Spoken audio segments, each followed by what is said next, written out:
যে আমাদের বাংলাদেশের চেহারা পাল্টে দিয়েছিলেন, সেই নেতা শহীদ জিয়া রহমানকে স্বাধীনতা সার্বভৌমত্বের প্রতীক হিসাবে পরিণত করার দিন। বন্ধুগণ, শহীদ জিয়া অতি অল্প সময়ে বাংলাদেশকে একটা সত্যিকার অর্থেই নতুন রাজনীতি দিয়েছিলেন। সেটা ছিল পলিটিক্স অফ রিকনসিলিয়েশন। কথাটা শুনলে অনেকেই আবার হয়তো বিভিন্নভাবে ব্যাখ্যা করতে পারেন, বাট পলিটিক্স অফ রিকনসিলিয়েশন আজকের দিনে এই মুহূর্তে সবচেয়ে প্রয়োজনীয় রাজনীতি বলে আমি মনে করি। এবং তিনি দিয়েছিলেন কি ফিলসফি অফ বাংলাদেশ জাতীয়তাবাদ।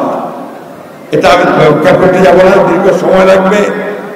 পলিটিক্যাল রিফর্মস, এই পলিটিক্যাল রিফর্মস গুলো অর্থাৎ একদলীয় শাসন ব্যবস্থা থেকে বহুদলীয় শাসন ব্যবস্থা, গণতন্ত্রের উত্তরণ, সংবাদপত্রের স্বাধীনতা, জুডিশিয়ারির স্বাধীনতা, সব কিছুকে তিনি অতি অল্প সময়ে নিশ্চিত করেছিলেন। আর ছিল ইকোনমিক রিফর্মস, একটা বদ্ধ অর্থনীতিকে তিনি একটা মুক্ত অর্থনীতিতে নিয়ে আসছিলেন।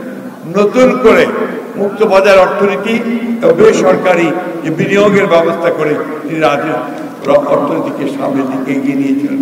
কৃষি বিপ্লব, শিল্প বিপ্লব তখনই শুরু হয়েছিল। বন্ধুগণ, তিনি বাংলাদেশকে সত্যিকার অর্থেই একটি স্বাধীন, সার্বভৌম, প্রগতিশীল এবং অসাম্প্রদায়িক বাংলাদেশ হিসেবে গড়ে তুলতে চেয়েছিলেন। আজকের দিনে এটা অত্যন্ত প্রাসঙ্গিক। বন্ধুগণ, বক্তব্য বাড়াবো না, শুধু আজকে এখানে জাতীয় নেতৃবৃন্দ আছেন, সকলের আহ্বান জানাতে চাই।